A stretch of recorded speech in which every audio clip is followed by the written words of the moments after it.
sets a foundation for experiencing life and the prophetic. Opened up to me the realm of listening. There's deeper and deeper understanding. A whole new level of knowing God as opposed to just knowing about God. Changed the way I thought about life. It pushed me outside my box. For the first time, I heard just answers to things I'd never heard before. It really cleared up a lot of questions. It really taught me the importance of having character with gifting. It made me think in a different way and made me think of God in a different way. To distinguish the difference between spirit versus soul. It's something that just broadened my perspectives on the church and where I fit in the church.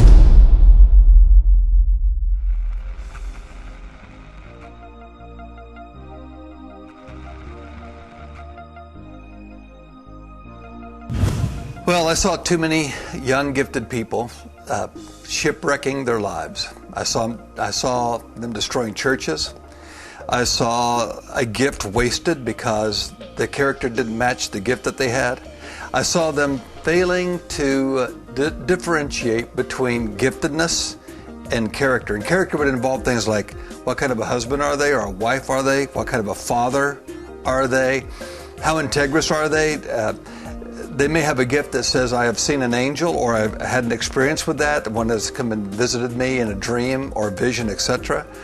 But then they begin to make things up. They would begin to make up things that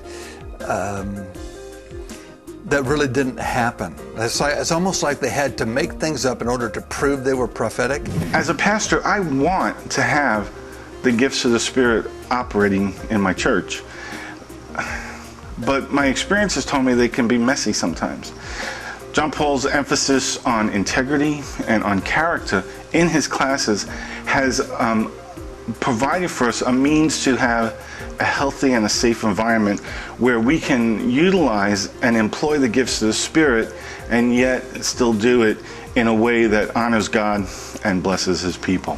I think also the exercises that we do a lot of different exercises. There's at least 9 different exercises that we do that help people understand what their gift is all about, help them understand how the gift works, help them understand and differentiate between soul and spirit, what is me, what is God. When I first began teaching these courses or writing this material, that really wasn't a distinction that was made, the immature versus the mature.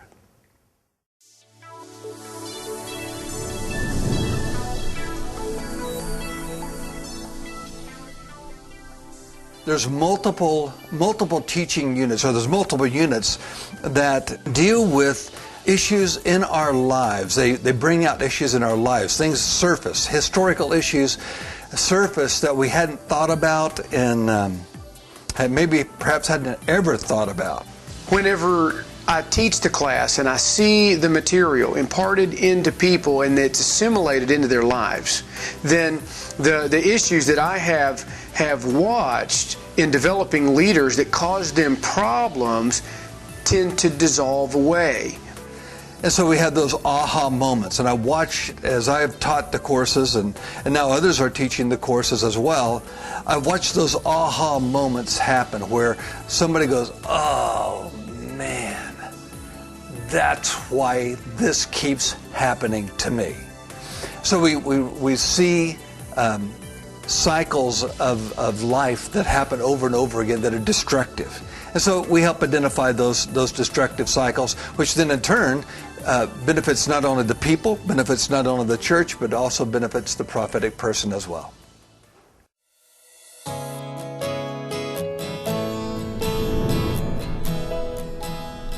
You'll begin to understand how to hear from God, what stops you from hearing from God, and you'll be able to, because of that, you'll be able to hear God more clearly and more consistently in your walk in life. I think the second thing is that, I mentioned this earlier, you will begin to identify destructive cycles in your life, and you'll be able to find out how to stop those destructive cycles. There is no interpretation of a dream with accuracy without the Holy Spirit of the living God putting all the pieces together. You may know what symbols mean, you may know what various dream elements mean, you may know what the title of the dream, you may have an idea that this is about you and somebody else, but you will never know what it really accurately means until you remove all those issues that cloud your thinking. This course helps remove the issues that cloud your thinking.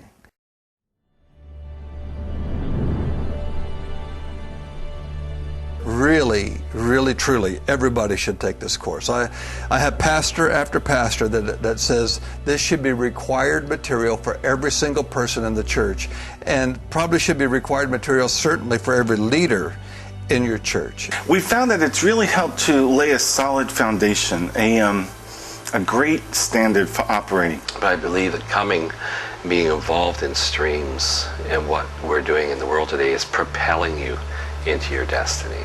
Your life won't be the same. It gets changed and transformed. Whether you're working in one of our offices, attending one of our courses, your life gets changed. It gets transformed and propelled.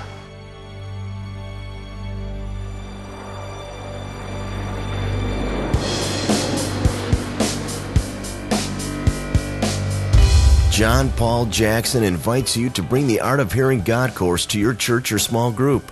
This course is nearly 23 hours of biblical teaching that will train you to grow in your spiritual gifting and operate most effectively within your church or personal ministry.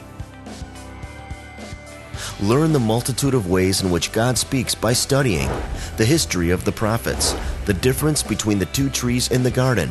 Learn what keeps us from hearing God's voice by understanding the power of our words, the beauty of God's correction, the lost art of listening, and discover the ways in which God speaks by learning to discern God's voice from your own. Practical tips for delivering a prophetic word and grasping the similes and metaphors of the Psalms.